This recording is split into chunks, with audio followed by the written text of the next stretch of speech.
Many times when my students would come to me with ridiculous reasons why they hadn't done some assigned work, like our family wasn't able to do any work yesterday because it was Arbor Day, I would usually say, nice try. When Donald Trump comes up with the reasons that he is in no way responsible for the botched response to the COVID virus pandemic, probably the worst in the developed world, I think, yeah, nice try.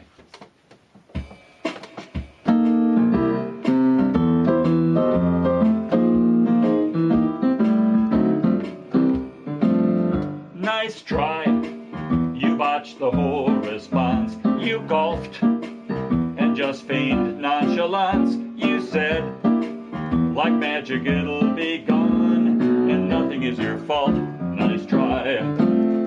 Oh great, you're on the floor again. To hawk hydroxychloroquine. Who cares if it don't work at all?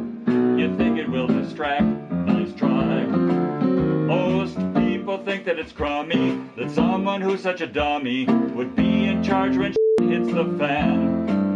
And now we're stuck with a weasel who cannot see the disease will not be solved with some half-baked plan. You said relief is state's domain. You pointed at your addled brain through which the metrics you would strain. You claim great expertise. Nice try.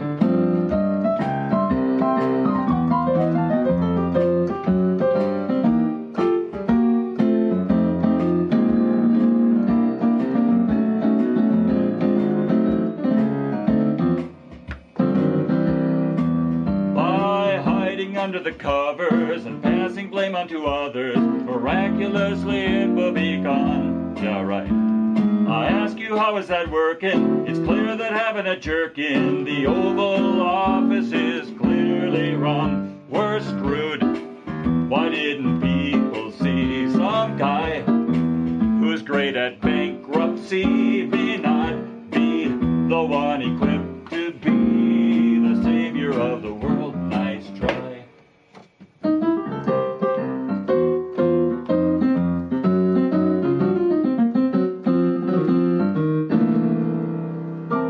Nice try, Donald.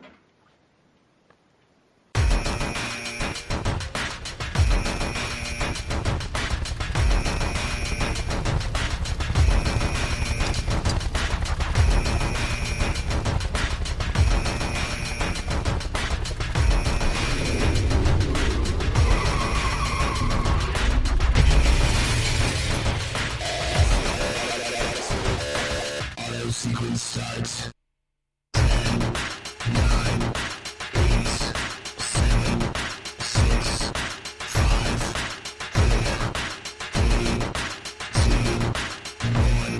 Do you wake in the morning with head hurting because you can't think? The virus, a lot of people think that goes away in April with the heat. Do big words spoken by people wearing white lab coats cause you to lose basic motor skills? You know, in April, supposedly it dies with the hotter weather. If so, then you may be suffering from MSMD, medical and science mental dysfunction. Typically that will go away in April. We're in great shape there. But now there is hope, because now Haxo Grift Crime announces Imbisol. And I hope they use the hydroxychloroquine. Take 2 tablets of Imbisol, and the fear you have a lack of knowledge of science and medicine miraculously disappears. But I hope they use it, because I'll tell you what do you have to lose? You'll still have a complete lack of knowledge of science and medicine, but the fear of that ignorance will go away. So we chose Imbisol to help keep us ignorant. With Imbisol, you don't have to worry about precise tests, peer-reviewed studies, clinical trials, or staring at an eclipse. You're fine. I'll say it again. What do you have to lose? You're an Imbisol. I take Imbisol in the morning, and I can spend the day laughing at people that think they're smart. Take Imbisol today. And there'll be a lot of death, unfortunately. Because science is for people who think too much. Don't stop taking Imbisol just because your doctor told you to, as this may increase your risk of recovering. People who take Imbisol run a slightly higher risk of stepping on a rake, slipping on a banana peel, or watching Sean Hannity. Do not take Imbisol if you are pregnant, as this will increase the chance that your baby will become involved in Scientology. Before taking Imbisol, tell your doctor that he is very low energy, a loser, and has lousy ratings. Help protect yourself from another lapse into reality. Ask your hillbilly rally crowd about Imbisol.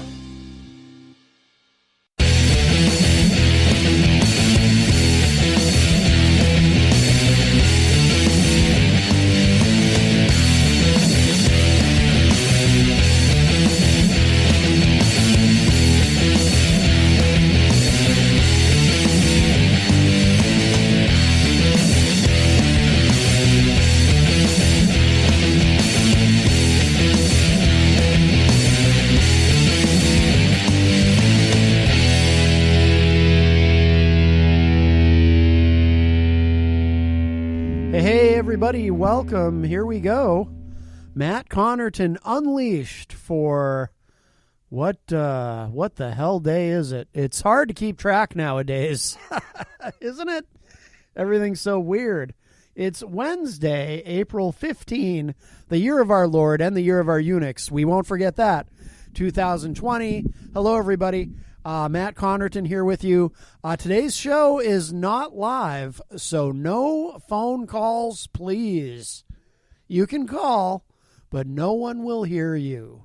Just like in space, no one can hear you scream. So anyway, yeah, here we are. Of course, if you've been under a rock, well, if you've been under a rock, hopefully you've been by yourself under a rock and social distancing. But if you've been under a rock, of course, we are pre-recording our shows. All of the Matt Connarton Unleashed editions that you are hearing are pre-recorded. And I'll pull back the curtain a little bit, break the fourth wall for you. They're being pre-recorded from my living room. Yes, very exciting. The reason being, of course, because of the stay-at-home order, live programming has been temporarily suspended at WMNH 95.3 FM in downtown Manchester, New Hampshire, where we usually broadcast live from. So I record the show at home, and then I email it in, and the wonderful Peter White, who is, for those of you who didn't know, not only the morning man at WMNH, host of the morning show with Peter White, but he's also the program director, and he's the one who keeps this whole thing going. So I email the show to him, and then he makes sure that it gets scheduled to air in the 4 to 6 p.m. afternoon drive time slot with which I have been entrusted. So here I am recording the show the night before so I can have it to Peter for first thing in the morning.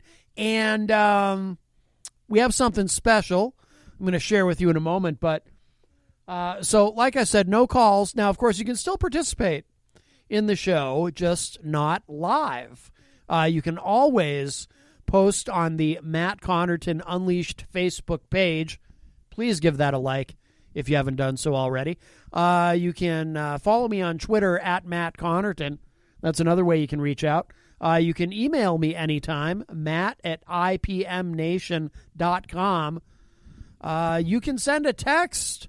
We have a text line, 617-917-4476.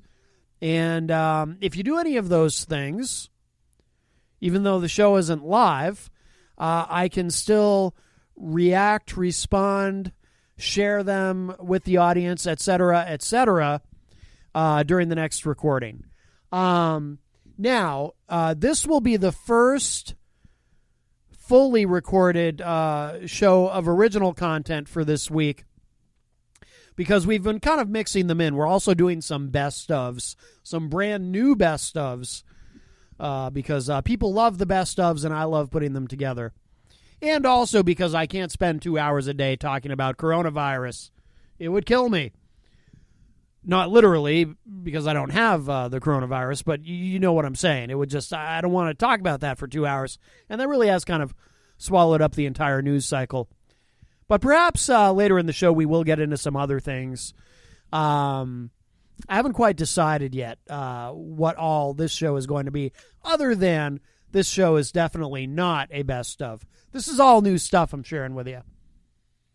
But before we get to I received a very interesting phone call earlier, and that's what I'm dying to share it with you. But before we do that, I want to remind everyone, of course, about our wonderful sponsor, the Hop Knot, at 1000 Elm Street in the Brady Sullivan Plaza, right in downtown Manchester, New Hampshire. Manchester's premier establishment for delicious gourmet pretzels. They have craft beer. They have wine. They are open. They're on a limited schedule now, and a lot of places are doing this. So they're open Wednesday through Saturday from noon to 7 p.m. Wednesday through Saturday, noon to 7. So, but you can order food for carryout, and they are now doing deliveries. So I highly recommend that you call them and have something delivered, because please, it really means the world, not only to them, of course, but to me and to Jenny and all of us here at the show, please continue to support our wonderful sponsor. We're very honored and privileged. I always stumble on that. I can say the word privileged, but when I say honored and privileged, I tend to stumble on privileged. It's like I can't get that phrase out. Maybe I should come up with something else. We're very honored and pleased. That's lame. We're honored and gratified. That sounds stuffy. I don't know. I'll come up with something. Maybe I'll just stick with we're very honored to have them as a sponsor of Matt Connarton Unleashed and, of course, of WMNH 95.3 FM. So please continue to support them. And also any of your favorite restaurants, bars, etc. A lot of people, what they're doing right now is they're buying gift cards or gift certificates at some of their favorite places. That way they're spending some money, getting some money into the coffers of said establishment because, you're going to be able to use that later and get a meal or some drinks or whatever. So please do that, and please do that for the Hop Knot. We would really appreciate it as we continue to move through the COVID-19 era. And I think what we're going to do to start off the show this week, I received a very intriguing phone call earlier, my friends. Now, the gentleman who called me, his name is Ivan. How does he say his last name? Ivan. I don't want to screw it up, so you'll hear it during the conversation. But he's called the show before. Diakovic or something? He's called the show before. He's Ukrainian. You can't expect me to know these Ukrainian names. I mean, I'm a white guy from New Hampshire. I don't know these Ukrainian names. And I don't know any Ukrainians or any Russians. So don't you all go getting any ideas that I'm in cahoots with somebody or trying to rig an election or anything like that. But Ivan, or Ivan, I think is how he pronounces it, he called the show once before. Very interesting guy. We had a fascinating discussion. I'm not sure he even realized that I was recording it. But why else would he be calling me? He knows that I am a broadcast journalist, as Bobby the Brain Heenan used to say. So he shared some really, really shocking things with me. Your mind will be blown. I promise you that. Or it may not be. I can promise you that as well, that it may not be. But regardless, I do think you'll find the discussion shocking. Or you might not be shocked at all. I really don't know. I don't mean to be presumptuous, but I am anxious to share this with you. So here it is. Here's my conversation. He called me out of the blue. I had to scramble to get the audio equipment set up here so I could record the call. I think we're a one-party state in New Hampshire, so I think it's legal for me to record the call without necessarily telling the other party, I think, under wiretapping laws. For me to then take that conversation and play it on an FM radio show, that might not be so legal, but again, I'm sure he expected it. I'm sure he has his motives for what he does. All right, so without further ado, here it is. Is this who's on the phone? Excuse me, this is Matt Connarton show. Yes. Who is this? This is Ivan Diakov. Ivan, I called you once before. I don't know if you remember, but it was back then about the Ukraine thing. The perfect phone call. Lev Parson, or I forget his name exactly. Lev, what was his name? Do you remember? Oh, I do. Lev Parnas. Yeah. Oh, I do remember that. Yes, the perfect call between President Trump and the president of Ukraine. It was perfect. Everybody complaining, because Trump tried to make a financial deal with the president of Ukraine. To people in my country, this is quite normal, but I guess you have some kind of freak out in America over this. Ukraine wanted some weapons. In return, Trump wanted a criminal investigated who also happened to be running for president of the United States. What's a little quid pro quo between friends, right? Well, it's a deal, But it's amazing what happened to me because that Lev Parnas, this is a guy who hooks people up, and I'm an American now. Oh, you are? Oh, congratulations! I'm actually in America. I even have an American passport. Yeah. Wow. Yeah. No problem, because I got contacted by an associate of Lev Parnas. And sometimes I work for people. By training, I'm an engineer. Yes. I went to Kiev Polytech University. I'm an engineer, but you can't make any money in Ukraine being an engineer. So I do all kinds of things working for people to carry out certain tasks. Some people, might refer to it as a bagman. In your country they call it that, but in my country they just call it doing business. I have heard that term, bagman, which it sounds, I'm sure, much worse than it actually is in terms of the... Absolutely. What's the word I'm looking for? Criminality. You hit a nail right on the head. Yes. Because basically it's like a fee for service. It's very hard to get things done in Ukraine. Well, actually, it's pretty hard to get things done anyway now. Yes, of course. Lev, he's got a real nose for money. He this doesn't. guy knows where the money is, and he knows a lot of people. Uh-huh. And given the kind of stories he was telling, I'm actually surprised he's still in the United States. You don't hear too much about him anymore, so I think that case is, kind of disappeared.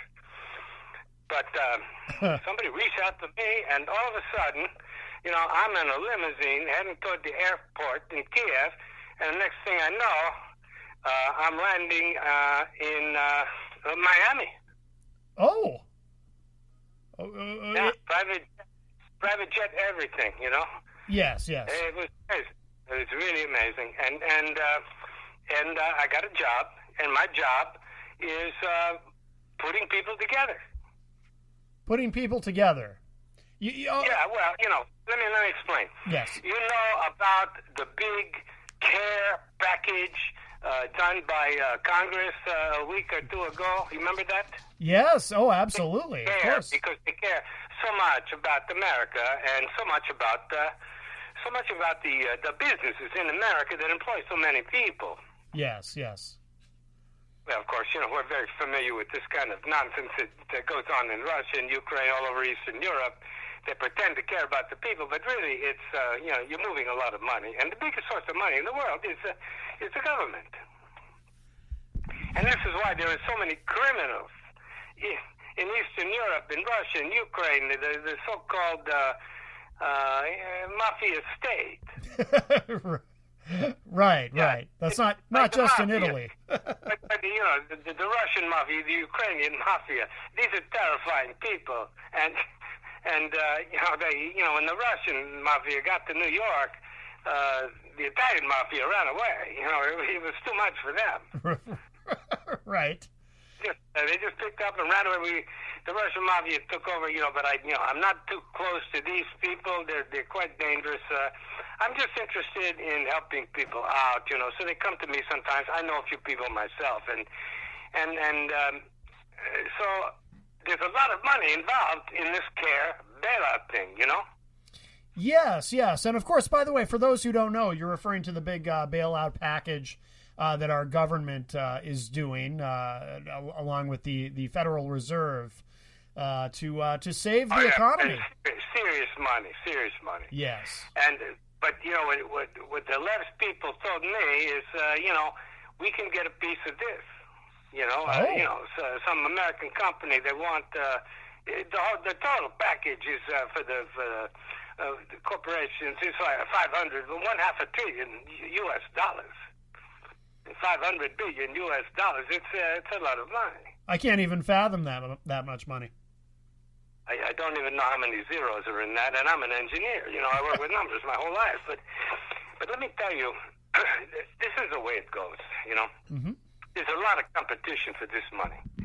And just in the last couple of days, I'm in the air on this private plane, and I'm meeting with people at locations I cannot disclose, but in every case, it's an airport. Mm. And they come to me, and you know, I'm dealing with there's actually two categories right now. There's the airline companies that are seeking a lot of money, and there's also the whole hospitality group, which, as everybody knows, is on its back. I mean, it's dead. Oh, absolutely. Yeah, so they need money. They got fixed cost. You know, they lease these planes or they buy these planes. You know, they got to keep paying, or there's a problem. Right. And you know, they lease certain gates in the airports, and they need the money. And they got to pay. Retirement pensions. There's a lot of costs involved. So they're quite desperate. And so I'm part of a team that negotiates. You know, who gets the money and how much. But you know, it even surprised me. We would never, even in Ukraine, as corrupt as it is, we would never put up with this. You know, I was just shocked to find out that it's mostly a gift. You know, it's not a loan; it's a gift. And then, in what way? What do you mean, Ivan? Well, they give the money to the airlines. They just give them the cash, and they don't have to pay it back. They don't have to pay it back. 30%. 30%, they got to pay it back just to make it look good. They probably don't even have to pay it back, but you know, just to make it look good, they're making it seem like 30% is a loan. And so, you know, this is an invitation for someone like Lev or myself, or even officialdom in the United States, to dip our beak into some of that money. You know what I'm saying?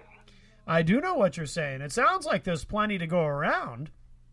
No, I said no. There's a lot of money, but it's not enough. Oh, you know, it's not the Ukrainian economy. This is the United States of America. It's a $22 trillion economy, 2.2 trillion. That's 10% of that. It's not enough. Yes. So there's some competition for the money, and it was my job to meet with people to expedite their needs to the President of the United States. So you're like a pimp in a sense. You introduce people to each other. Language. I refer to myself as a business associate. Oh, and I work for someone very high up in government. His code name is J. J. Just the letter J? Yeah. Okay. But you know who he is. Yeah, use your imagination to figure it out. Oh. So, you know, we talk before the deal gets cooked, and it's an encrypted phone, you know, so nobody can ever understand, you know. But so we make the deal, and we're making the deals now with, you know, American Airlines, United Airlines, Delta Airlines, Southwest, Spirit. There's all, you know, they all want the money. Even Spirit? They all want, really? But you know, of course. The way I work it, I meet with them all in one place, and we're all in this you know, very luxurious private jet, because they come to me.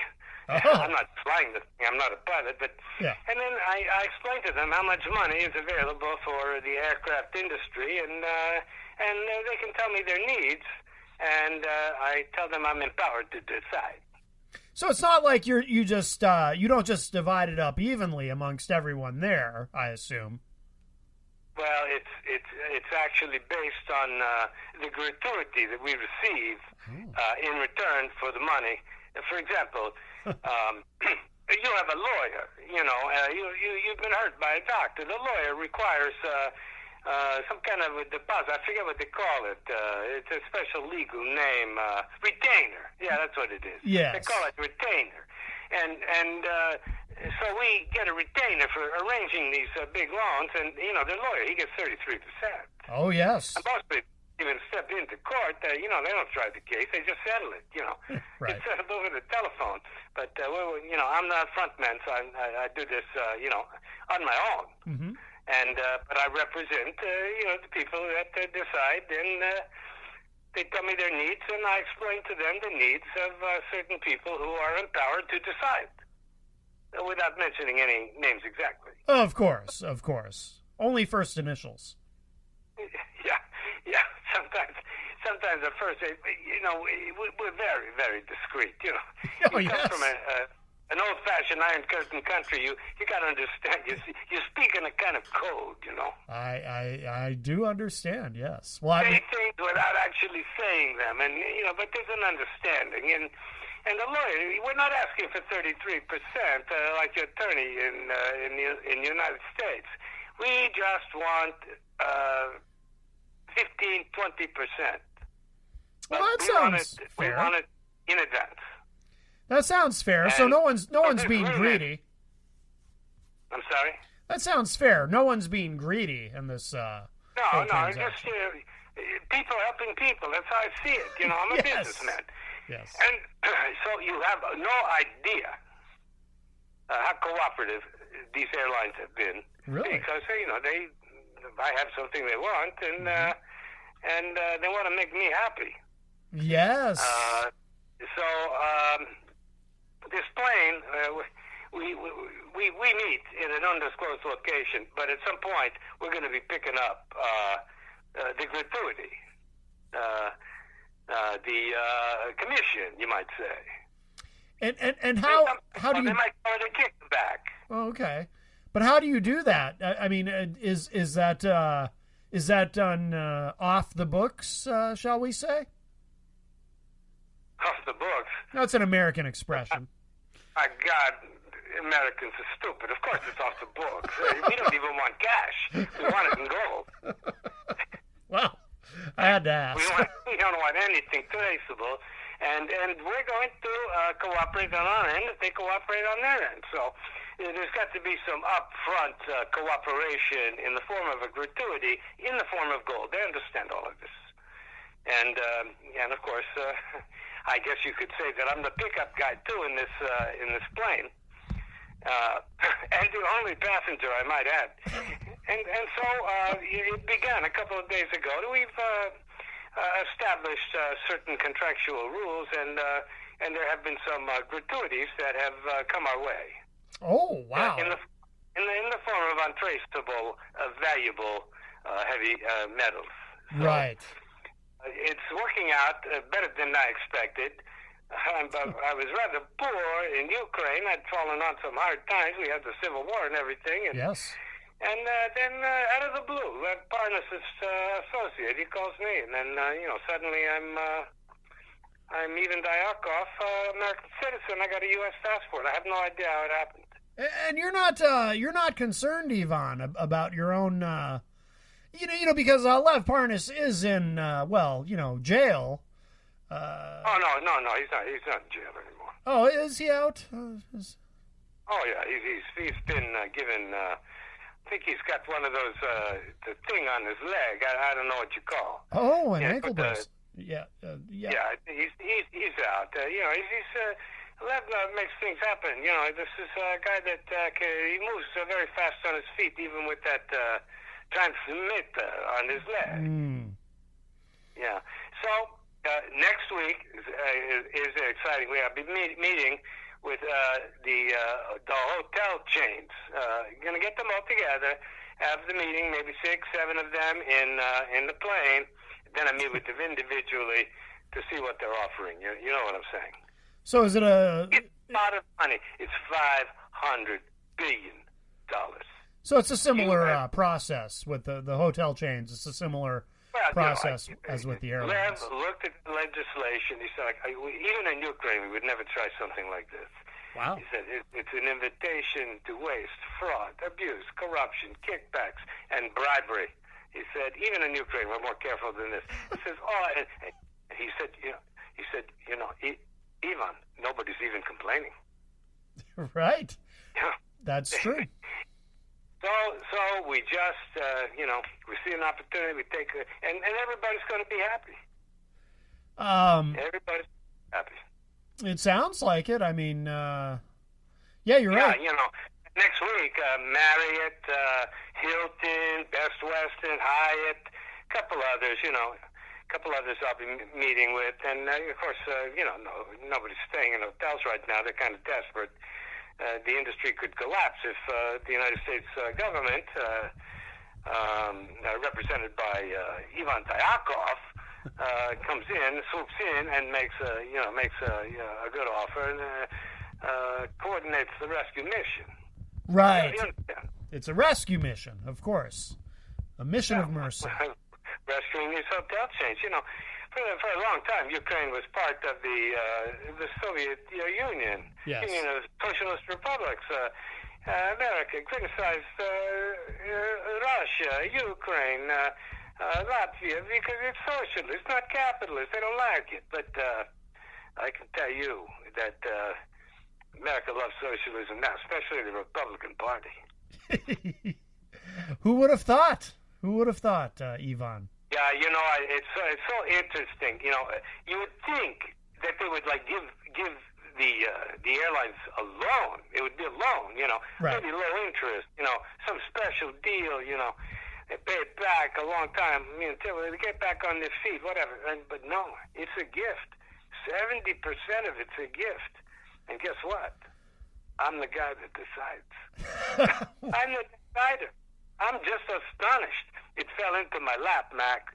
I can't explain it. Every now and then you get lucky in life. Yes. And people trust me. And I work for somebody very high up in the administration, very trusted person in the administration. And, of course, I get to keep some of what I recover as a commission. Yes. And I got, between you and me, it's not a small commission. Well, good. Well, you work hard for that. I'm getting a piece. I'm lucky. I'm lucky. And I may stay. I got this passport now. I might stay in the United States. I'll tell you, a U.S. passport's a lot better than a Ukrainian passport. Well, you did say you're an American citizen now, if I understood you correctly. That's what the passport says, but of course, between you and me, I am not. I'm from Ukraine. I've actually never even been in America. Lucky for me, the two pilots know where we're going because I got no idea. I don't even know what state I'm in. Right. I haven't been out of Ukraine in 10 years. Oh, okay. And the last I was out of Ukraine, I was in Russia. Right. That's it. I'm not a well-traveled guy, but learned a little bit of English, met a few people, did some business deals in Ukraine, helped the right people, and suddenly, boom, hey, I'm on top of this. I'm the guy. By the way, since you're so closely associated with our friend Lev Parnas, are you also at all familiar? Have you ever come into contact with a gentleman by the name of Rudolph Giuliani? Is that name someone you? I don't know if you can confirm or deny that you know him, but I'm just curious if you might have run across him. I've heard the name. I've never done any business with him. No. Yeah.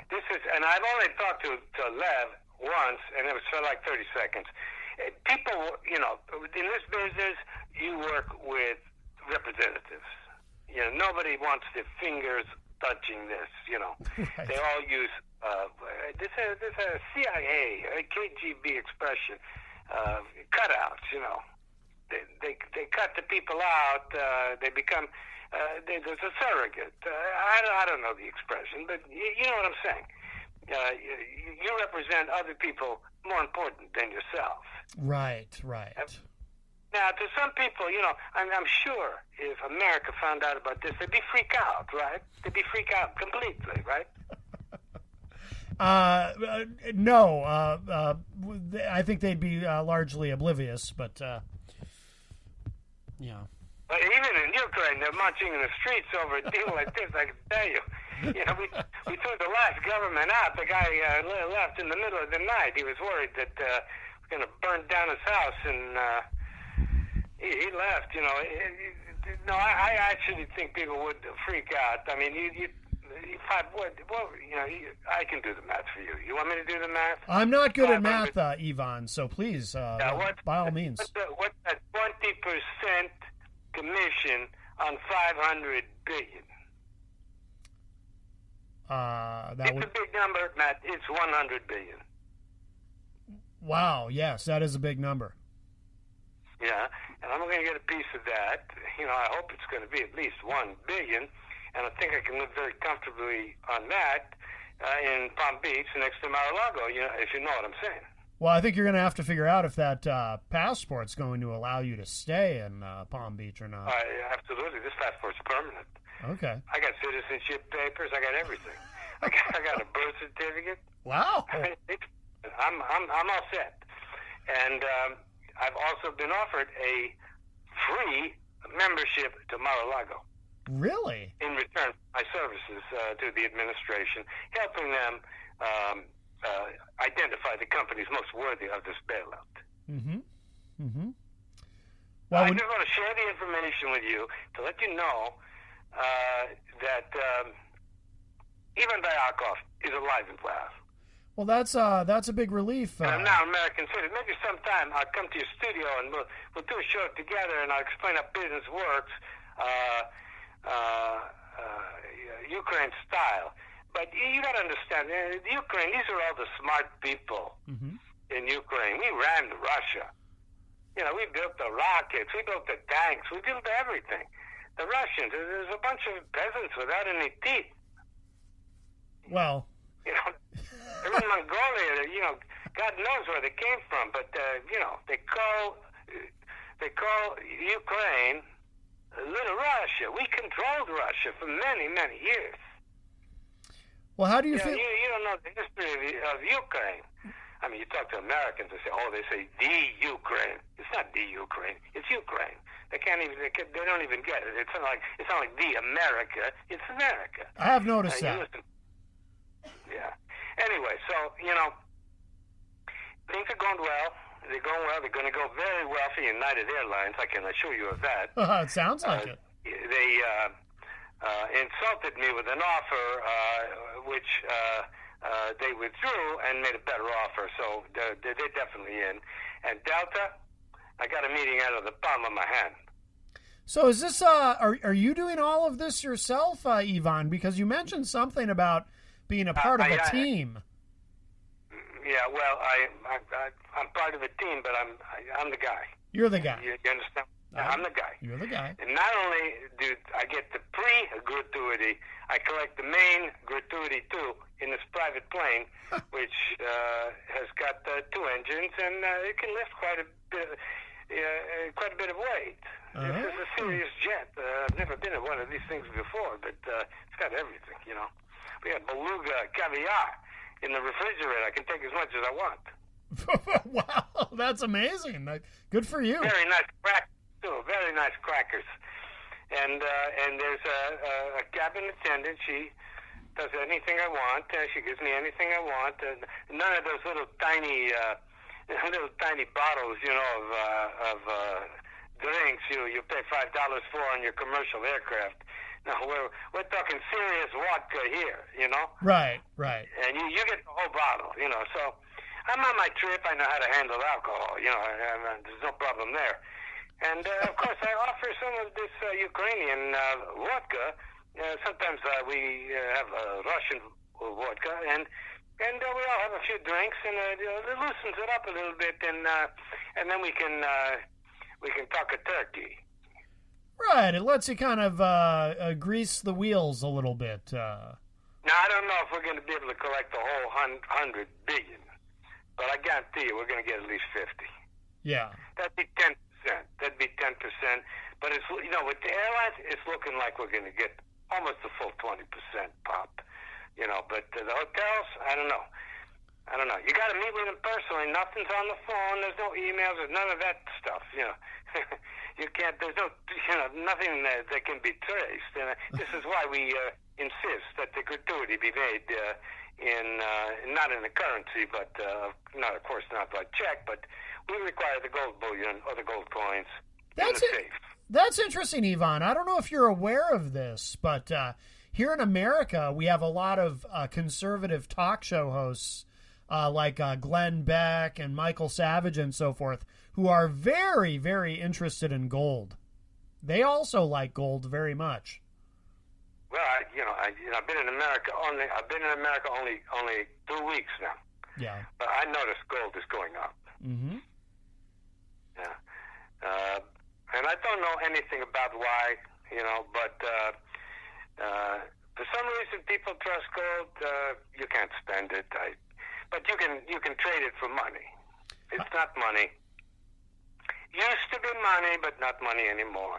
I mean, you can't go in to a barber shop and give somebody gold for a haircut. That's true. I mean, they might take it, but normally they want currency. Right. Well, right now you can't even get a haircut. I can get a haircut. Well, you can. I get a haircut every 2 days because I got to look good when I meet with these executives. I'm meeting with CFOs, CEOs, board directors. I'm meeting with a lot of people. I meet with the CEOs all together. You have no idea how nice these people are to me. Oh, I can imagine. I've never been treated this well in my life, but I put out the beluga caviar. I put out the Ukrainian vodka and also the Russian vodka, and we take shots. It's good. So caviar and a cracker and some vodka. Very nice people, and very rich. They're very rich people. So, but they're a little desperate now, so they need some help, and I'm here to help them. Well, God and bless in the process, I'm going to help myself. I admit to it. But somebody's got to do this work. Right. You're providing a service. You're introducing people. And, they may call it free money. It's not free, Mm-hmm. This is tax money from the United States. I can't believe the taxpayers of the United States have allowed themselves to be taken advantage of like this, but that's not my problem, The money is there. The system is in place. Even I was surprised. 70% gift, 30% loan at very low interest. I don't know what the interest rate is. I think it's under 2%. Wow, that is a great interest rate. Oh yeah. I can tell you. You're not going to get that interest rate if you buy a trailer. You're not going to get that rate. I can tell you what's happened. I didn't realize they're going to get that rate. You know what's happened, Ivan, is Americans. We're very desperate right now as the economy is imploding. So that's why this is able to happen, and Americans aren't even upset. We just want the economy to not implode. Unlike, well, see, that's the excuse. That's right. the excuse, but it's really a gigantic theft from the biggest pool of money in the world. It's a gigantic theft, and it's almost like America is asleep. Mm-hmm. I've had a chance to read the New York Times, the Washington Post, the Wall Street Journal, and nobody's complaining about this. Right. This $500 billion. Now, President Trump, he fired the Inspector General. Yes. Who's supposed to oversee this to make everything on the up and up, but that guy's gone. I noticed that. Very bold, very strong, Donald Trump. Very strong, very forceful, bold. That's what I say. Yes. This guy, he's got the best words. He's got all the money. He's got control. Nancy Pelosi, I don't know what she was thinking of, and they just all passed it, And I mean, usually, in the Ukrainian democracy, they argue for months over something like this. Really? Oh. Oh yeah, there's big fights. Newspapers cover it. Who's going to get the money? We got to. The criminals in government, of course, they figure out a way to evade all of that. But it was so interesting. This thing gets passed. I see it with my own eyes on television, and 100%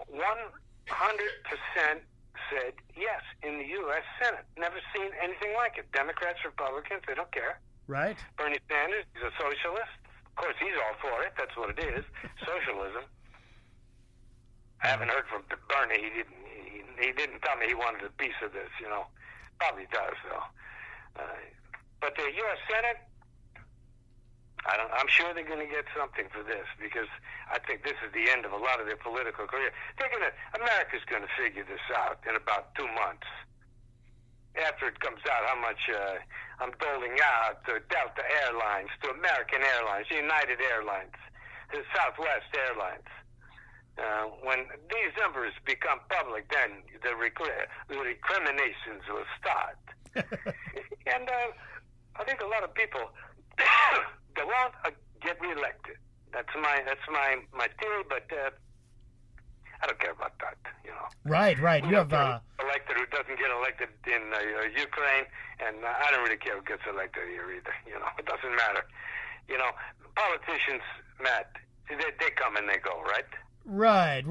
You don't think this President Zelensky? You don't think he's here to stay?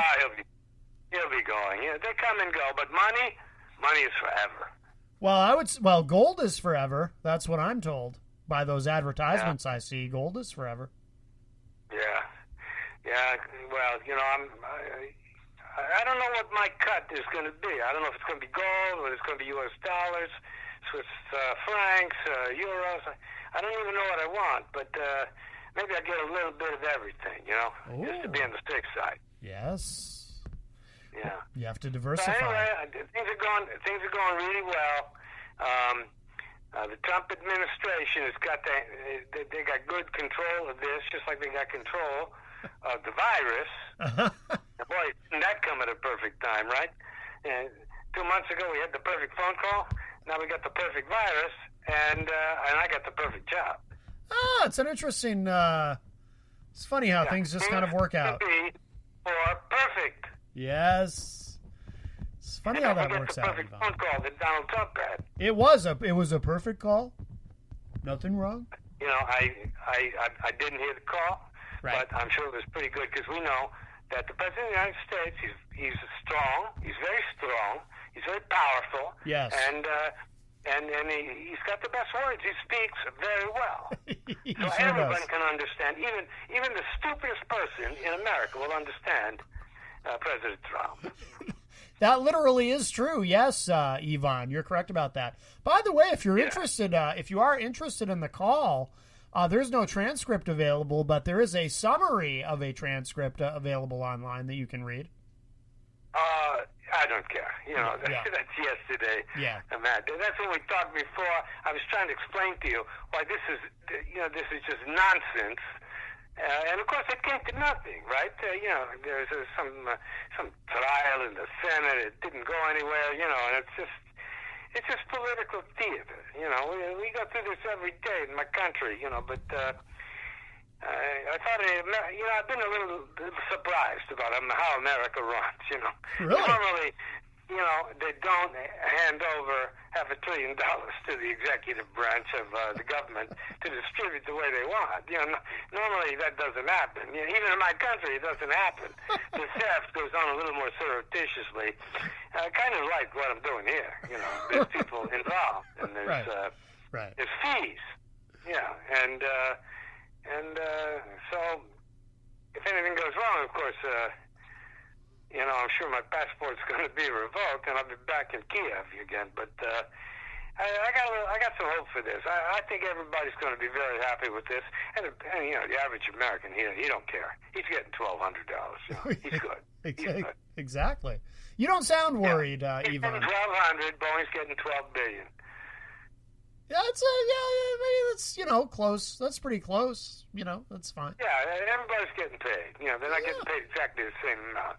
But the point is, Ivan Darkov, he's getting taken care of in this, as I'm helping distribute this money, helping out the Trump administration and Jay, who I have very close contact with, at least 6 phone calls a day. Wow. Encrypted, yes. What do you use the, what is it called, WhatsApp? I think that... I don't know what it is. No, it's even a strange phone. I never used anything like this. It's not a regular cell phone. It's something else. It's what you call a burner phone in the United States. I think it sounds like. Yeah. So the first stage is the negotiation. The second stage is pick up the gratuity. and then there's a follow-up gratuity when they finally get the money. Yes.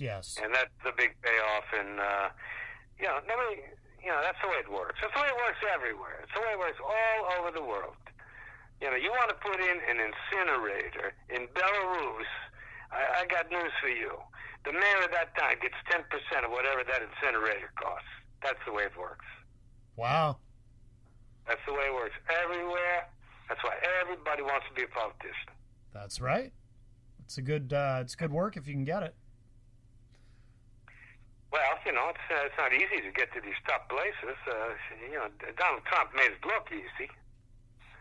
He made it look easy.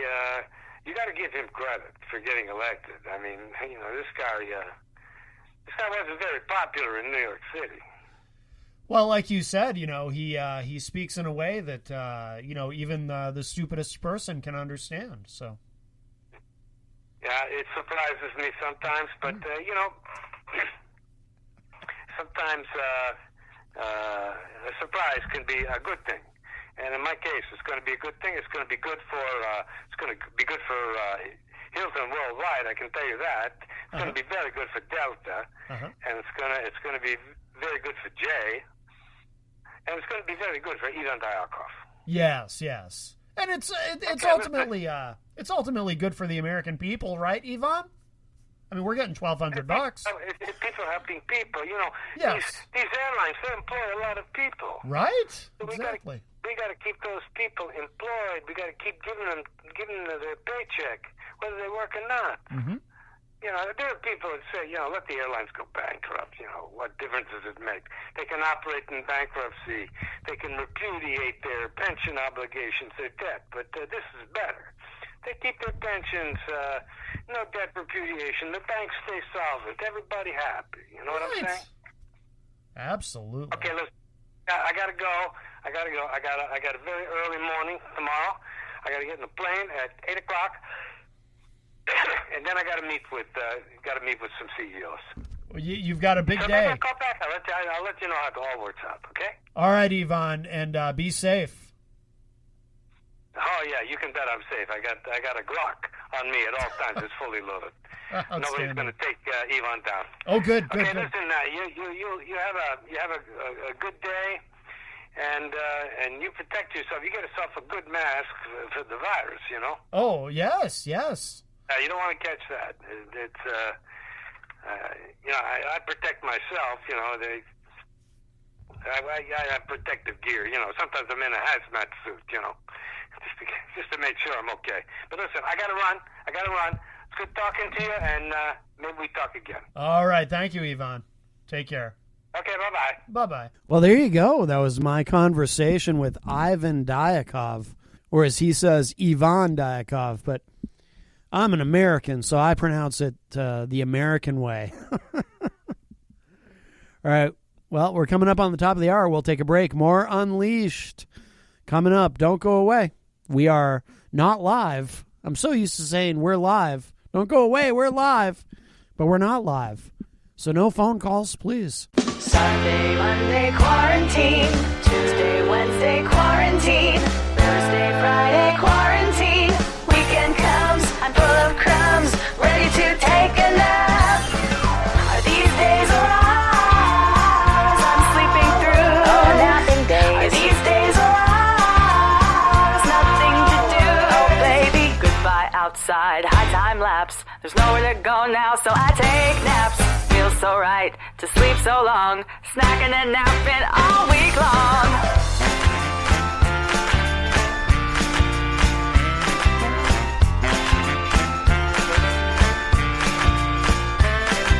Sunday, Monday, napping days. Tuesday, Wednesday, napping days.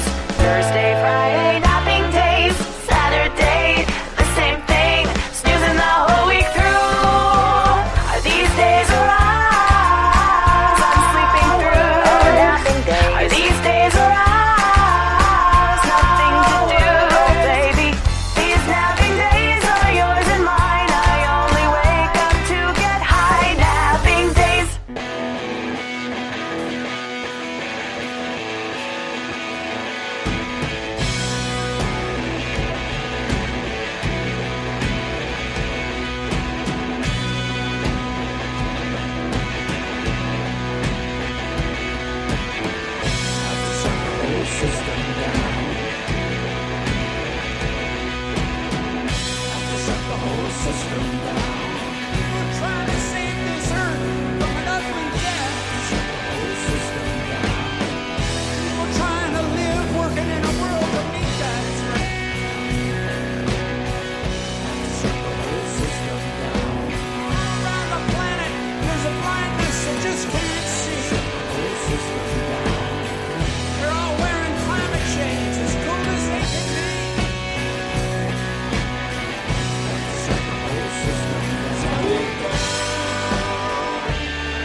bookshelf. What about the history?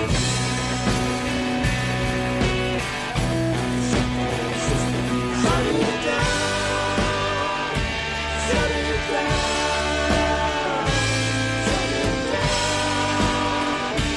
Shut it down.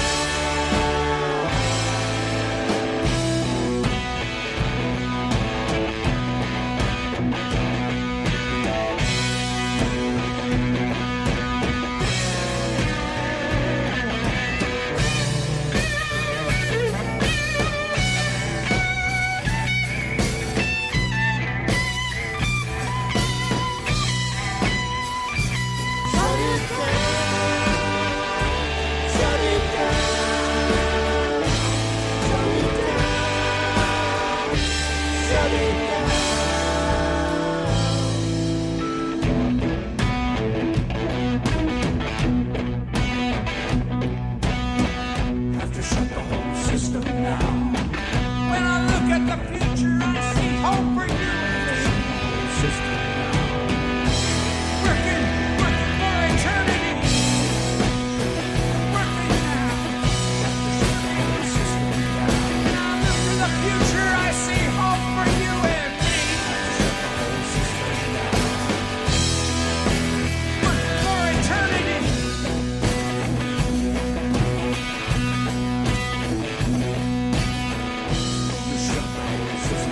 Shut it down. Shut it down. Shut it down. Shut it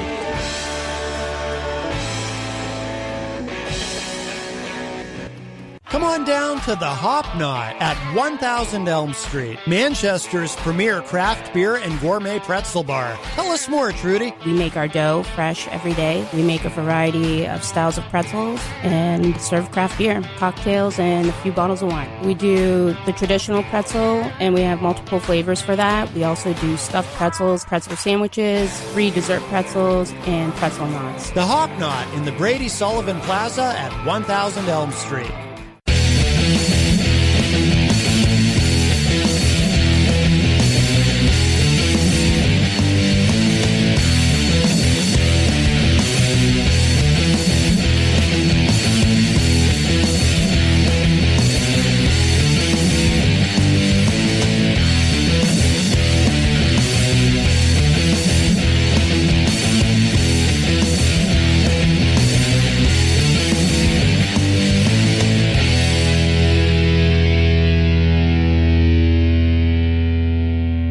Everybody, welcome back. It's Matt Connarton Unleashed, hour number 2, numero dos, for this Wednesday, April.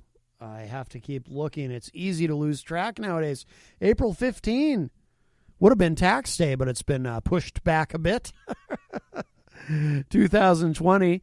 And of course, today's show is not live. No calls, please. I am recording the program from home, because we are in the stay-at-home era. But live programming will resume eventually from the station, from the studios of WMNH 95.3 FM, but just not yet. Not yet. Everybody's got to stay home. Listen, going to do something special in the second hour. I'm not sure how much of it I'll share with you. Maybe most of it. I don't know. It was a great conversation. I was recently on the No More Excuses podcast, which is hosted by, he and I met through this show because he found this program, Matt Connarton Unleashed, online and on the Facebook, and really enjoyed it. And, you know, he was working on building his own podcast, and I've been participating in that, and he recently relaunched it. And he and I had a great conversation the other day on the podcast about, you know, everything that's currently going on with the coronavirus, COVID-19, and so forth, and kind of got caught up a little bit. So I think what I would like to do is we'll do a little bit of a crossover. I'd like to share some of that conversation with you now. So this is from the No More Excuses podcast, and I suggest, you know, if you look up Brian Mackey, No More Excuses on the YouTube, you will find it there, and please subscribe to his channel. But yeah, let's listen to some of this. So this is me on Brian's podcast earlier this week, and the discussion is certainly relevant to everything that's going on. So here it is. All right. Hey, Matt, how are you? I'm good. What's so funny? Just the car. The car is still making me laugh. It's your standard Jeep Renegade. No, it's not a funny car. It's just a funny place to, the podcast. I wasn't expecting it, and me, I'm easily amused. So, well, it's very quiet. It's it's a nice quiet space. Where are you? Outside your house, or? No, you kidding me? I'm on the run. Uh-oh. What are you running from? Well, I'm actually running too. After we're done, because I live in New Hampshire. It's live free or die. Exactly. There's a stay at home, but this is New Hampshire. So yeah, after this, I'm going to go buy some guns. And I have this, so I might do some crime. Oh, look! Hey, I got one of those. I got the gangster model. Yeah. But it smelled like fish when I got it. I had to wash them. Probably not good. See, I'm very comfortable with this. So a lot of people don't know this about me, but I grew up in Compton, and no, you did not. Yeah, people don't know this about me, and I actually at one point I was a member of both the Crips and the Bloods simultaneously. Wow, that's no impressive. One dared speak to me about it because I was so thug. You're so thug. You don't even need a gun. You just show up, and the room splits like Moses in the sea, right? That generally is true. Okay. Yeah, but I don't. But I'm humble.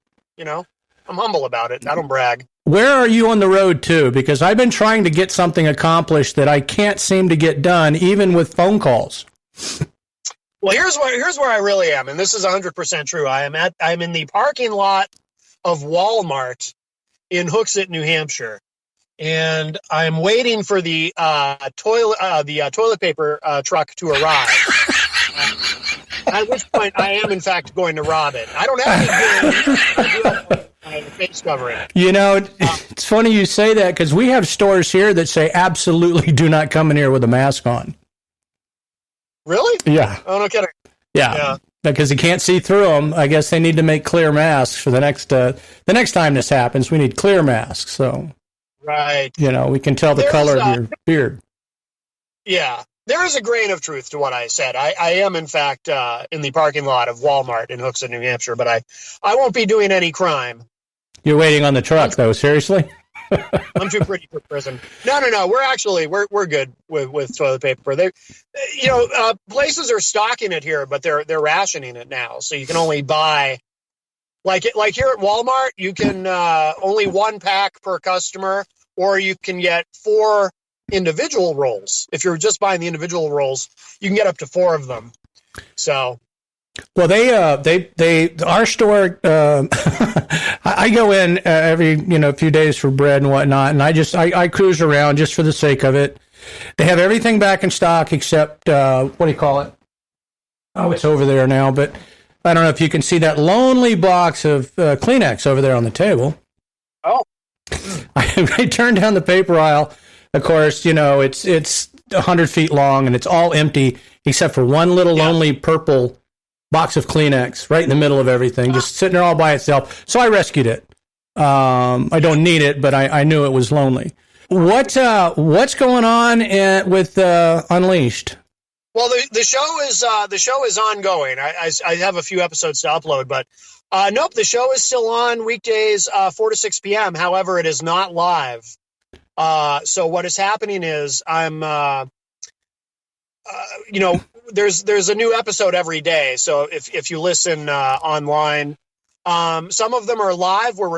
Not live. Some of them are full new episodes that we're recording from home, and some of them are best ofs because I really enjoy that. I've been assembling some new best of. Oh, okay. So the show continues. It is weird. doing it from home, though. It's a very different, it's not the same. The energy isn't the same as it is when I'm in that beautiful radio station, that beautiful studio that we have. It's funny. There was one episode, I think it was the first one that Jenny and I recorded from home. It might've been the first or the second one. And I'm listening back to it and I'm going, why am I talking so slow? It just sounded like I'm talking slow. And then I realized, well, no, I actually am talking slower than usual when I'm recording the show at home because it's a different vibe. It's a different environment. So the dynamic is great, though. I don't know if you keyed in on that. It's a lot of fun to listen to, between you two. That's the most enjoyable thing is to sit back and listen to just a very calm and casual dynamic. And I don't know. It's just, I like it. I like that. The ones that I've listened to, I like a lot. Well, I appreciate that, Brian. Thank you. Yeah. I do feel, though, I need to bring my energy up a little bit with the home version. I'm thinking when I get my stimulus money, I might buy some cocaine. But you're not allowed to. No, you can't use that money for drugs. You have to sign a waiver at your bank. You're screwed. Sorry, pal. That's it. I'll tell you what I can do. I could loan you some of mine when I get mine, and then you could just PayPal it back. We could do that switcheroo thing. I should be able to just go and buy it. No, you can't. It's government money. You're not allowed to do that. I've changed my mind. I'm not voting for Trump. I was always going to vote for Trump. Make America great again, but no, not now. No. It's keep America great. You got a CAG hat now, not a MAGA. Oh, right. It's CAG, like CAG. Anyway, what do you call it? By the way, because of this whole thing, because of the stay-at-home order, and they've temporarily suspended live programming at WMNH, it ruined my. I can just go ahead and reveal this now. Because as you know, and for those who don't know, I'm not a Trump supporter, but I ordered, this is true, I ordered a MAGA hat on eBay. I got it for $5. There's like a million of them, because that was going to be my April Fool's joke this year. Oh, no. Because last year I did an April Fool's show. Okay. Last year, instead of Matt Connarton Unleashed, it was Matt Connarton's Smooth Jazz Experience. Wow. And I did nothing but smooth jazz for the 2 hours. So this year, I was going to go on the air wearing a MAGA hat, and I was going to spend 2 hours just talking about how much I love Trump, and then at the end, April. And it would have been one of those things just like with... Oh, it would have been great. I would have loved to see that, because I'd have been scratching my head the whole time going, what? Yeah, so that was my April, but then they suspended live programming because of the stay-at-home order, so I was like, Well, I can reveal something for you, too. When all that nonsense went down, I, of course, was in, full-bore guilt mode, and I thought, you know what, Matt needs a camera, so I'm going to get him a little Logitech camera like this one up here. And because they're, I don't know, $49. No big deal. Big thank you for everything. And then you could go, you could be live at home. You could, well, that was my thought. Anyway, you could at least have video going along. So what do? I go right to Amazon. I'm like, all right, Logitech C922, $359. Ooh. And I'm like, you got to be kidding me. And it's not the fact, huh? Little price gouging going on there, it sounds like. Well, yeah, they bought them all up because they know people are stuck at home trying to do video conferencing. They're as high as $700 on eBay. Oh, yeah. And I'm sitting here thinking, I should just sell mine and go audio only for a while. But no, I'm not doing that. That's crazy. It's just amazing how they figured this stuff out.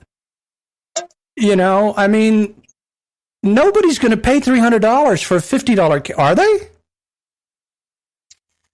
Well, somebody wakes up in the morning, they see they got $1,200 in their bank account they weren't counting on. They just might. A friend of mine in New Jersey already got her check last Friday. Believe it or not. Oh, yeah.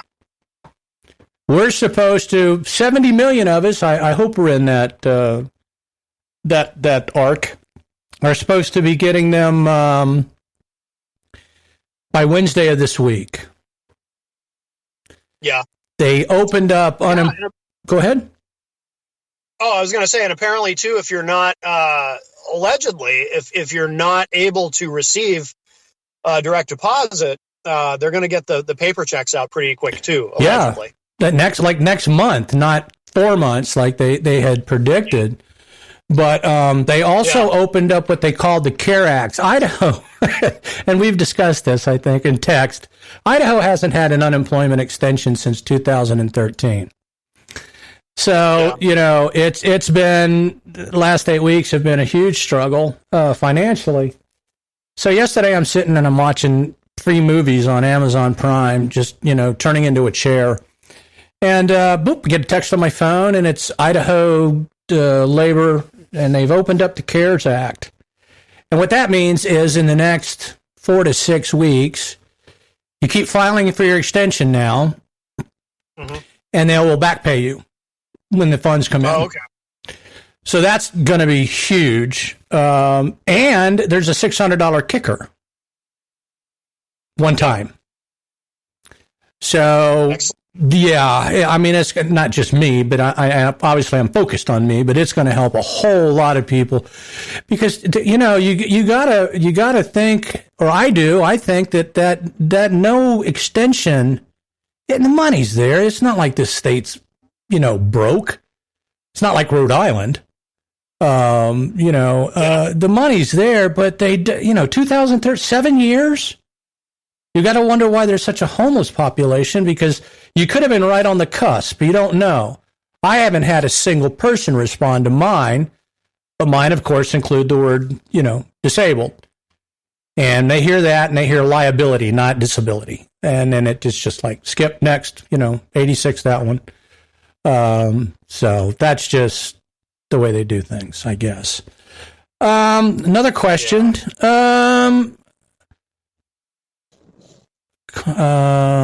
So how's your mental health?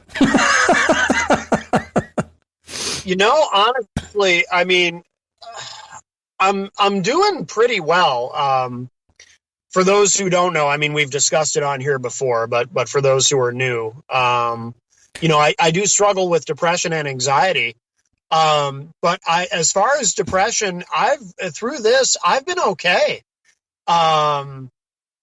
I've had moments where I kind of felt like I might be about to fall into one of those, I call it a black hole, where I fall in and I have to try to climb out. But I've been doing okay. I've been keeping really, really busy. I've got a big project I'm working on. And staying busy, to me is the best antidepressant for me personally. It's what helps me just kind of keep going. It probably helps too that, this might surprise some people, but I'm very much an introvert by nature. But introverts very often are because sometimes it surprises people because they'll be like, how can you be an introvert? You host a radio show, you've played in bands, you used to do a TV show. It's like, well, introverts very often are more comfortable in a performance setting than, just in regular interpersonal interaction.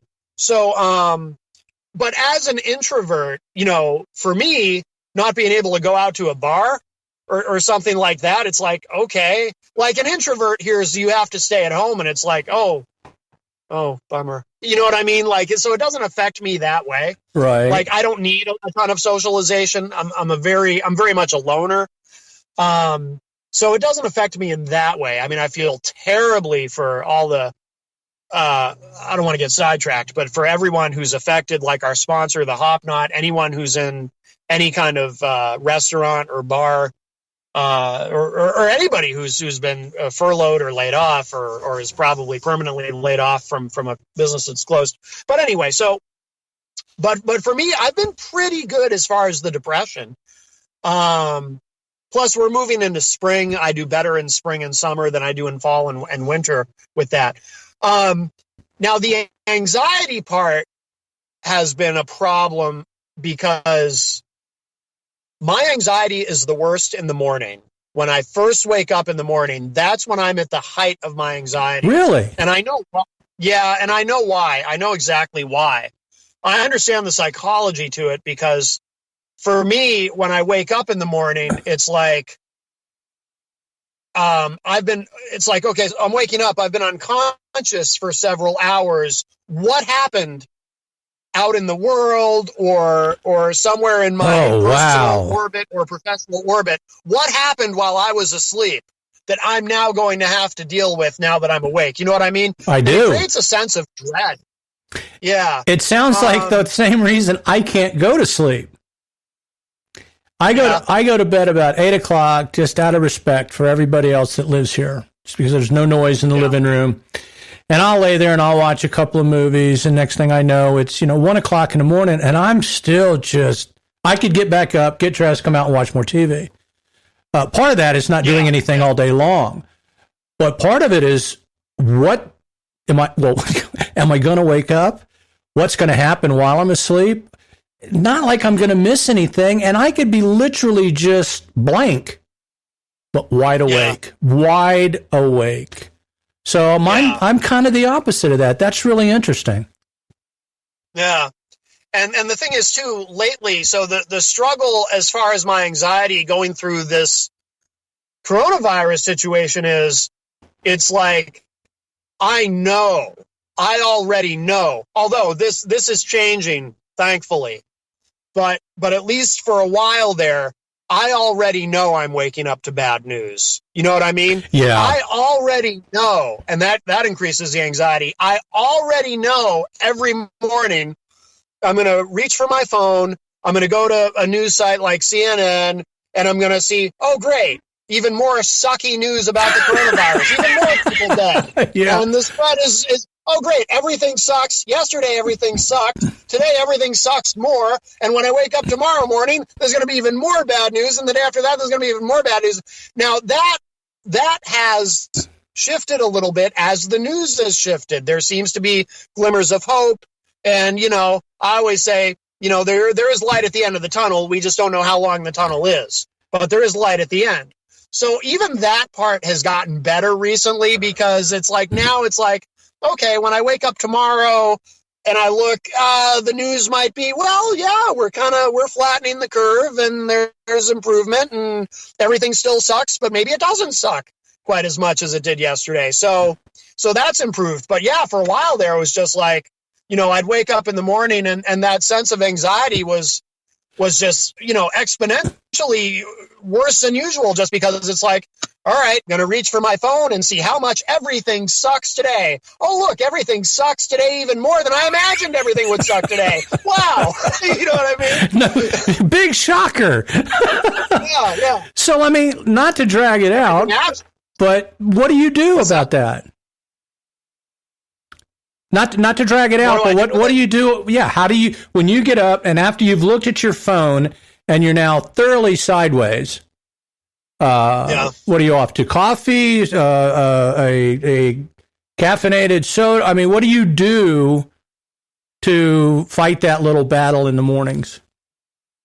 Oh, yeah. I get up and get some caffeine into me and get moving. I'm very much addicted to you and me both. I've got an energy drink here. Oh, I don't do those, but I do coffee. A doctor told me not to drink these anymore, but he must not have been a very good doctor because he couldn't convince me. No, that's my running joke. No, that's my stomach, it just can't handle those. I try even the little 1 hour or 5 hour energy, that little shot of B12 and caffeine for $6. Yeah. Is $6 worth of 2 hours worth of stomach cramps and pain for me. Oh.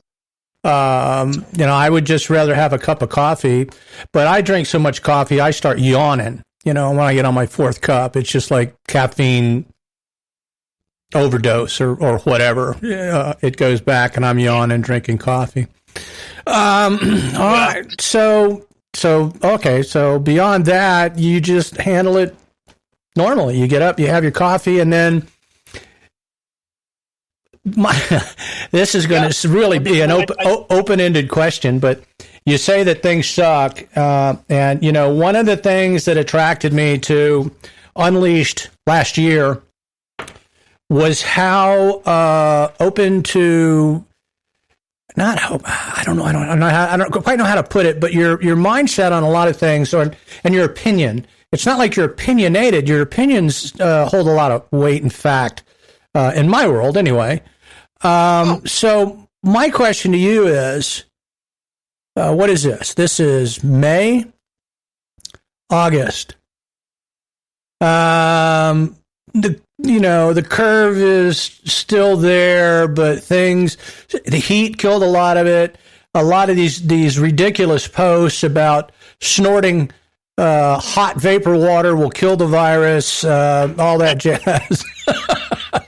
They'll be gone, but where do you think, especially people with mental health, are going to be after this? I guess personally, I don't think I'm ever going to be the same. Really? No, I don't. I think it's, even though I'm safe and I'm home and I don't have a lot of anxiety about going out, I go to the store, I go right to the pharmacy, I use their hand pump, I clean off the cart, I wash my face with it, and I go do my shopping. I come home and then I repeat. I don't have hand sanitizer yet because we can't buy it, but I got soap. So I do that. I have yet to wear this thing in public. They just came in the other day. I don't know. They're kind of nifty, but they stink. I washed them. I think I have to wash them again. They smell like fish, and they came from California. So I'm not quite sure how that's working. But I think, I don't know, and I think a lot of people, although I just try to stay as positive as possible and put on a fake face for everybody. But you think you're going to be the same when this is over? Or not over, but yes. It ends, whatever you want it, when it ends. I think so. There's been silver linings to this, and a big one, and I've said this on my show, and I'll say it again here. A big one that actually makes me feel good is that I feel like the overall vibe in the country through this crisis continues to be, and there are exceptions. Of course, there's exceptions, and perhaps the hoarding of toilet paper is an example of one. But I feel like the overall vibe in the country is basically, wow, this whole thing really, really, really sucks. It blows. It's scary. It's thrown everything into chaos. But we are going to get through it. And I feel like there is a sense of optimism, just broadly speaking, that, yeah, we're going to get through it. We're going to be okay. Or like I said earlier, there's light at the end of the tunnel. We just don't know how long the tunnel is. And that makes me feel really good because, if you had told me somehow that this whole thing was coming, I don't know that I would have been optimistic about how Americans would react. Historically, there's no shortage of examples of where when people feel powerless or they feel, when they're presented with something they just don't quite know how to process or deal with, they get violent. They resort to, in large cities, you might see rioting and looting and things like that, Like I've always joked that if we found out that an asteroid or a comet was headed toward Earth and, it might strike us and kill us all, there would be rioting and looting in the streets because people just wouldn't know what else to do, even though it doesn't make any sense to do that. But I gotta tell you, I am somewhat surprised, very pleasantly surprised, at the way Americans, again, broadly speaking, have reacted to this. Well, it's kind of where my question comes in. I don't think we're going to be the same. I think we're going to be better, but I think this is going to change everything in this country. Bipartisan, political, hate speakers, I think it's going to change everything. I don't think anybody comes out of this not changed in one way or the other, either for the better. Mm-hmm. I don't think I've ever seen, of course, we've never seen anything like it. We've never had an opportunity other than 9/11, and this is where some of the scolding, in the trenches come from Mr. Mayor over there, or the governor, is that you would think they would have been the most prepared city in the world for any type of event. So, but I'm not going to go there. My point is, even that has changed. People. He's done a great job, I think, as a figurehead or a talking head. Are you talking about Governor Cuomo? Yeah. But I think if you go back and watch him at the beginning, where his anger superseded everything, and is pretty much whining, now has turned into, we overreacted and we thought we needed this, and it turns out we don't. And, what's the phrase? The curve is flattening or whatever. I'm not familiar with that one, but so I hear it a lot, but I don't know how it goes. But it just seems like everything that started a month ago as anger and stone throwing has now turned into, this is going to work. We can do this, like you just said. Yeah, I perceive it a little differently. I think he's been pretty good all along.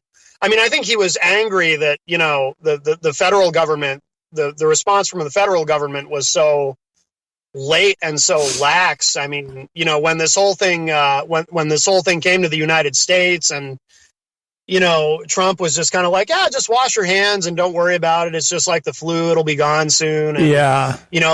Then we come to find out about these internal memos and the White House saying, this might really be a problem here. We might be on the verge of a global pandemic. Peter Navarro, his trade advisor, warned him directly, and Trump just shrugged it off.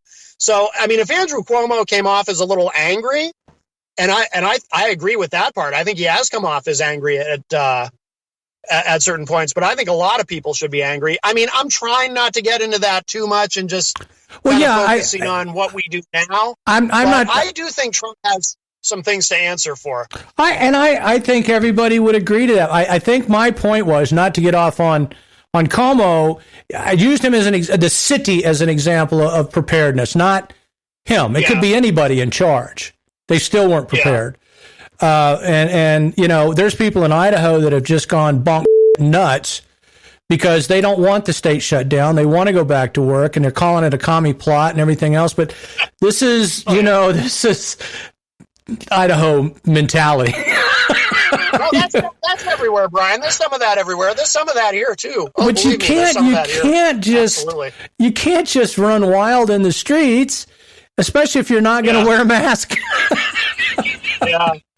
Anyway, I think what I was alluding to overall is that I think it's changed us. I think it's changed us for the better. It's changed me for the better. I think it forced me to sit down, especially after last month. It forced me to sit down and just take a hard look at things.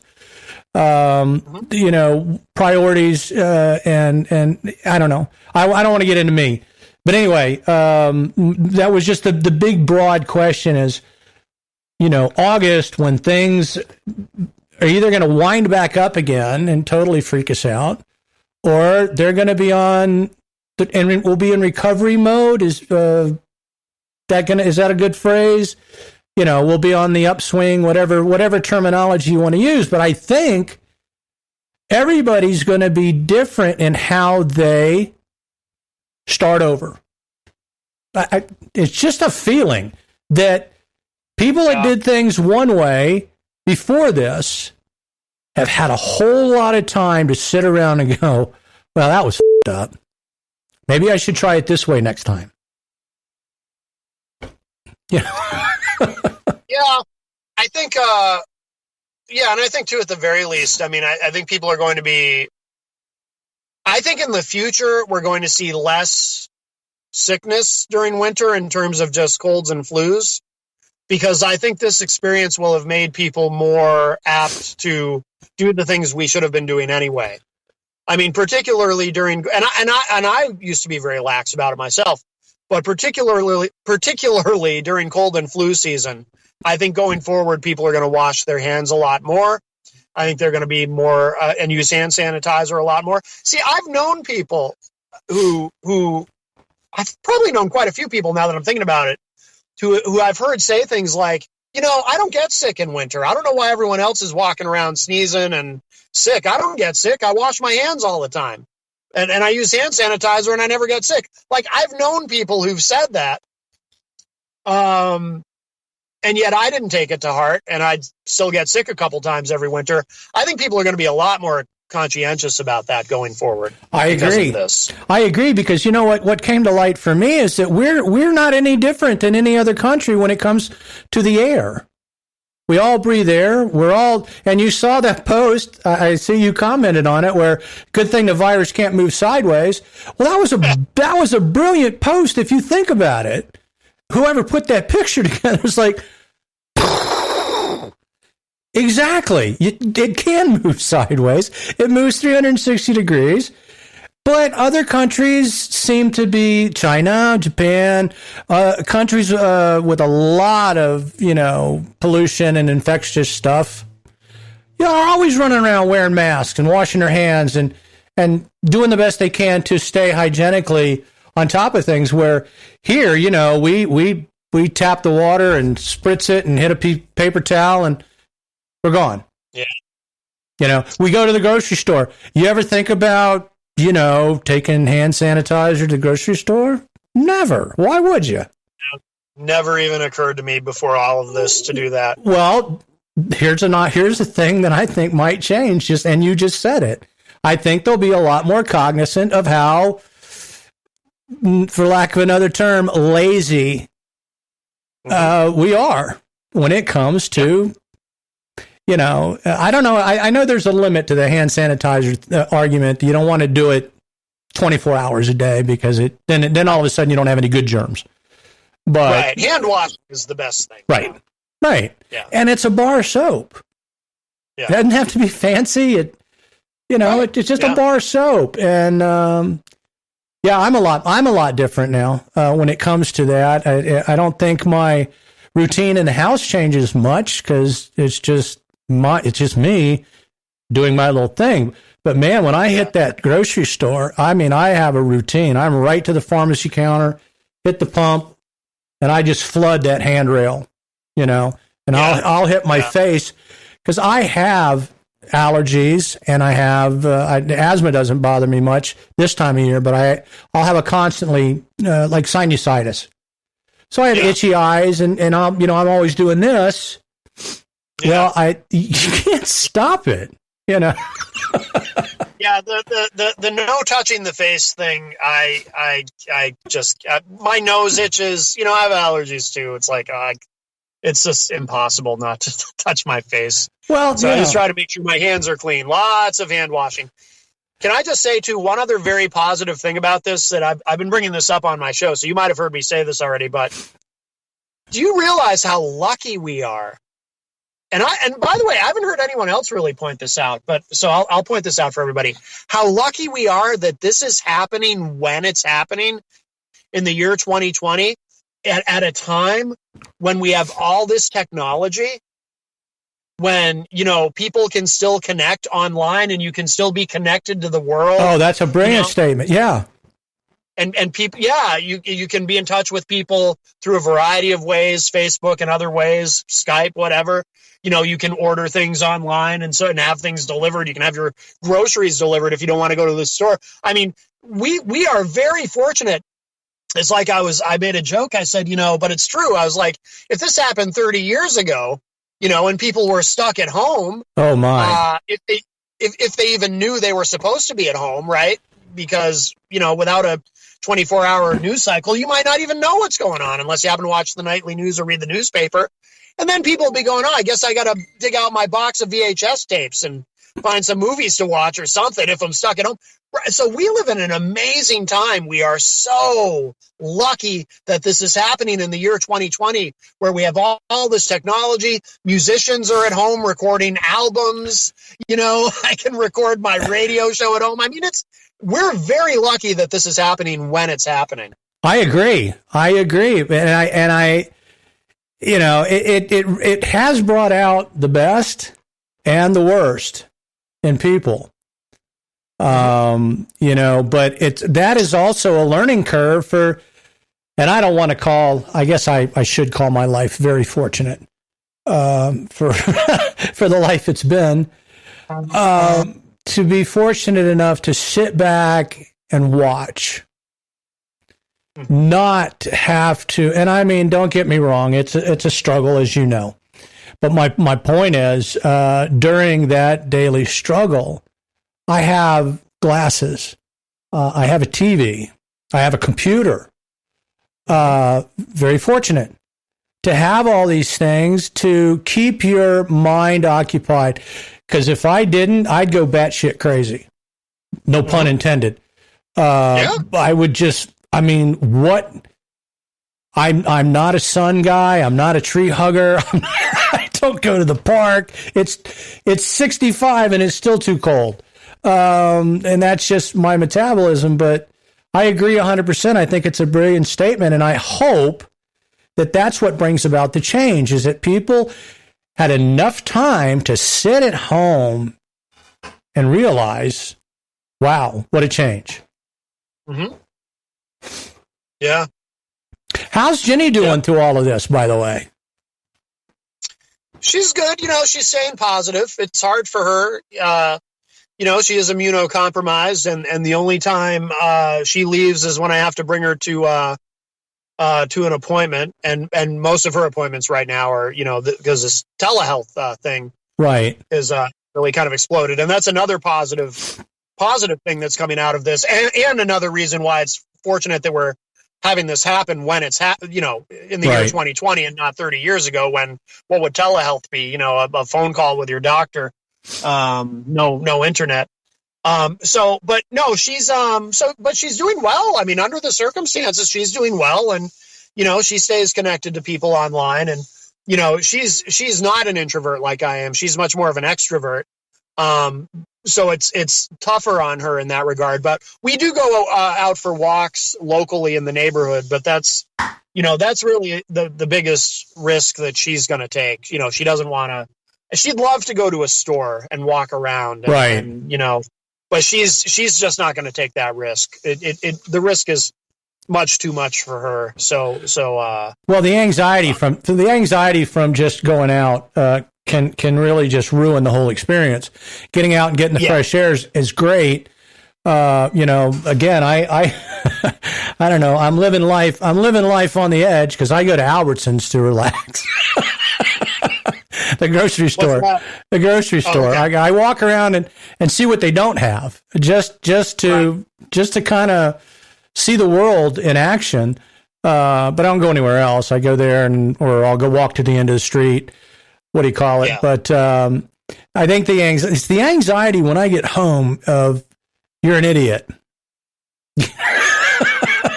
Why did you just do that? I mean, I come home and I wash my face and I wash my hands and all that kind of stuff. And Idaho's not a hot spot, especially where we live here in Nampa. But at the same time, you just feel sometimes stupid.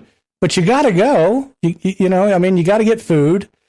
And I guess you just as well enjoy the trip. But I rolled in there the other day and I made a comment to one of the people that live here. I walked in, and it was the strangest thing. It was like the old movie Andromeda Strain. I walked in the front door, grabbed a cart, heading for the pharmacy to use their hand sanitizer pump, and there's like 100 employees running around, and they all had masks on. Yeah. Out of nowhere. The week before, nobody had jack. Now, all of a sudden, everybody's wearing a mask. And it was culture shock.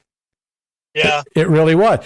Even though you know what's going on, when you get that slapped in your face of, there's 100 people without masks and then another 100 people in the store with no masks, it's the juxtaposition is really strange.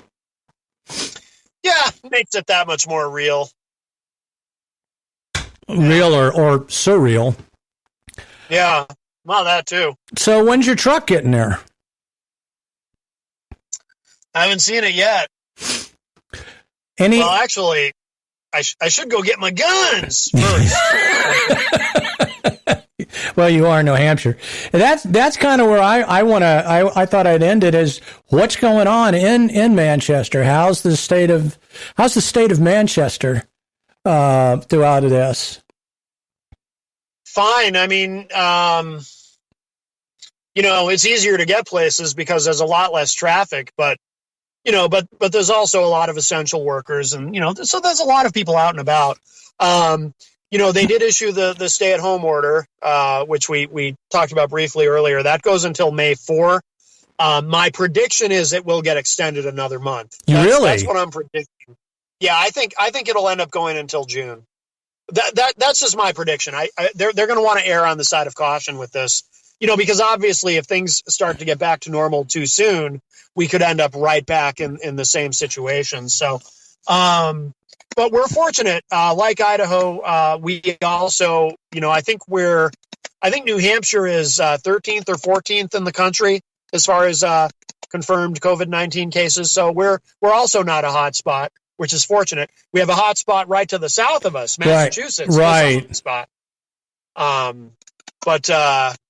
But no. So I mean, things are okay here. And things are peaceful. Things are quiet. It's kind of business as usual in a lot of ways. Well, do this. Yeah, do this for me on our little question a minute ago. Send me a way to send you enough to get lunch for you guys at the Hop Knot. Send me your PayPal address or something like that.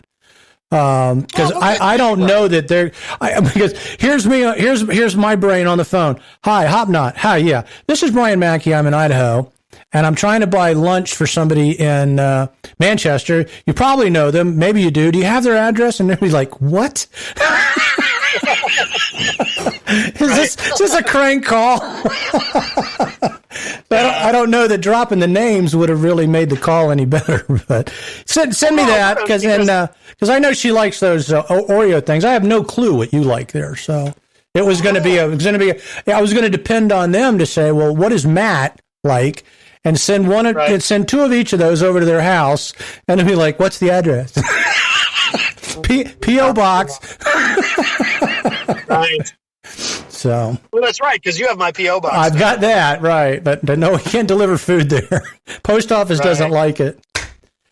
Well, man, I'm glad you're healthy. You sound great. I really do like the dynamics at home. When you're sitting at home doing nothing, even when you're back live on the radio, you might consider a fireside chat, 30 minutes a night or something, because the dynamic is just awesome. Maybe it's just me.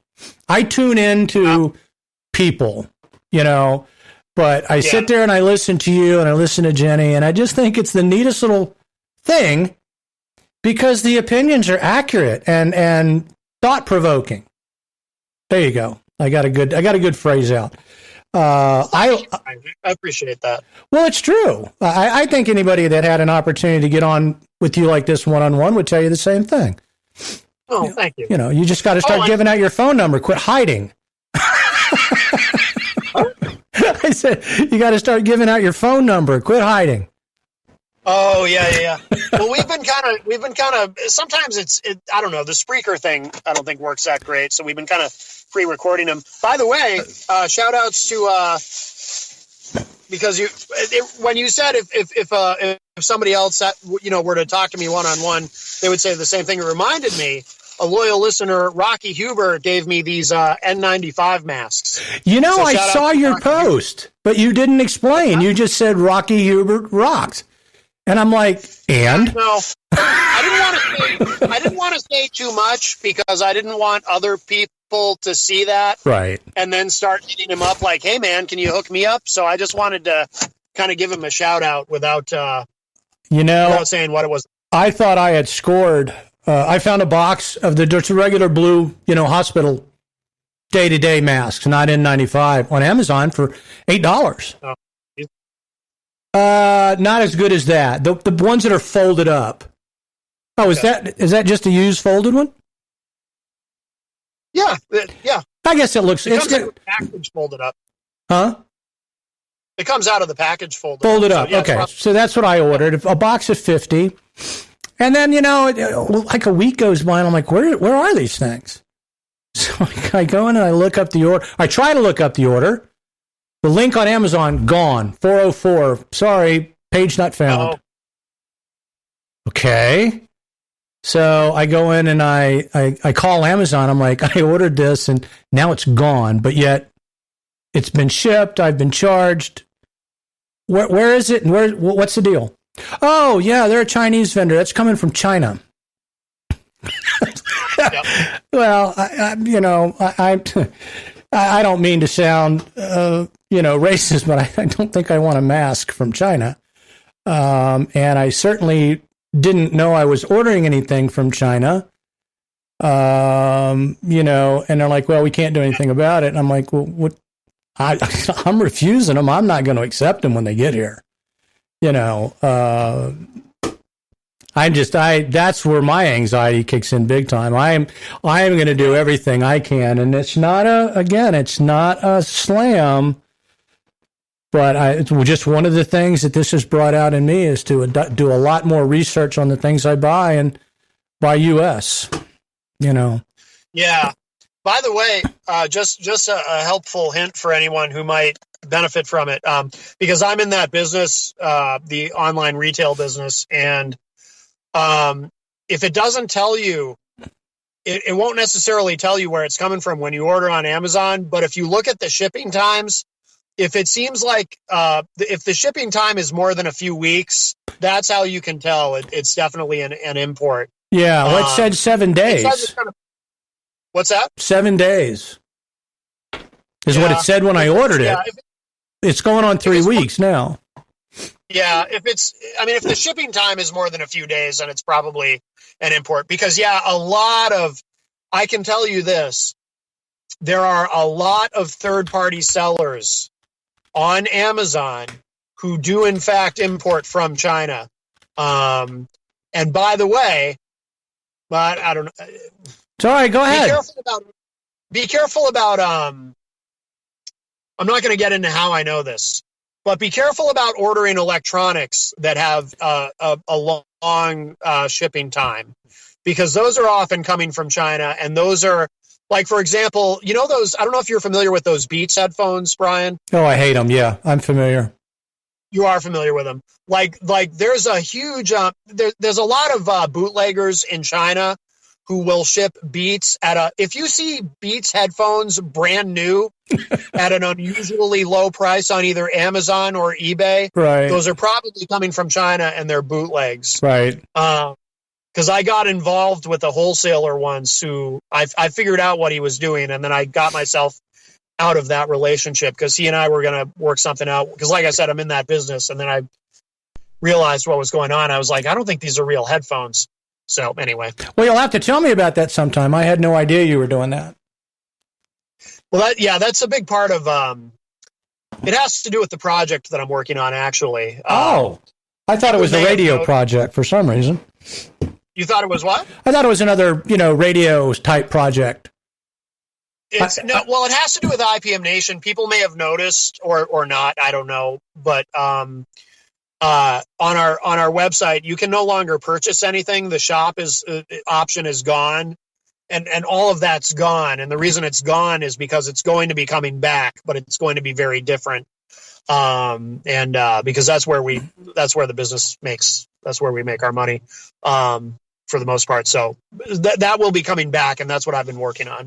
And that's as much as I can say about that. And other than, I will say, there will be no Chinese products on there. Oh, bravo! No Chinese virus. Yeah. No Chinese virus from our products. Yeah. I got to tell you, it just, I don't know. This is why I say that I think I'm coming out, better. For us to put it simple, better. And for me, just to be able to say that, rather huge. And you've seen the worst firsthand. So, And I appreciate you both for that, just so you know. Well, thank you, Brian. We appreciate you. And your painting is on the way, by the way. I know. You told me that. I'm so pumped. This is what shattered it. When I had realized what the hell happened. I just wanted to go outside and jump off a bridge. Literally. I mean, I was how would you possibly do this in any kind of state of mind for someone who went so far out of their comfort zone to do something that I'm sure she's been asked 1,000 times to do. Dude, I was just 3 weeks. Well, you didn't see me. So, right. That's going to make a stronger me too. As well as just making some changes. I am hoping that the balance of 2020 will be, as I mentioned earlier, I think everybody is going to come out different. And I hope they're going to come out better. Yeah. I don't know that the South is going to change their mentality in it because they're still up in arms about, we ain't sick and okay, Louisiana's sick.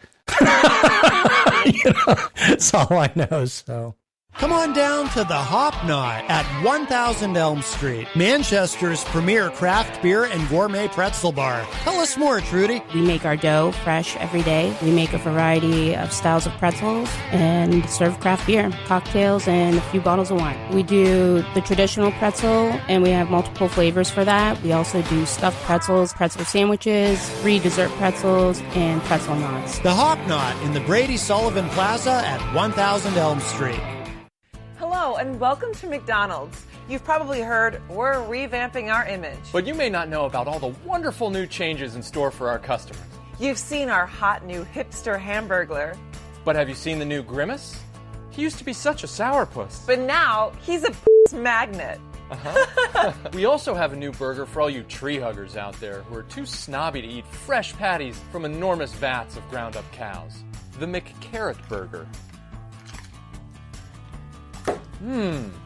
Healthy and delicious. But don't worry, we've still got all the classics, like the Big Mac. And we're not going to change the Big Mac or the special sauce inside it. Our founder's grandson's great-nephew Randy's been making it, whatever it is, for 45 years. I make it at home in the back room, late at night. Now let's talk dessert. The apple filling in our baked apple pie was too hot for some people, so we replaced it with something a lot cooler.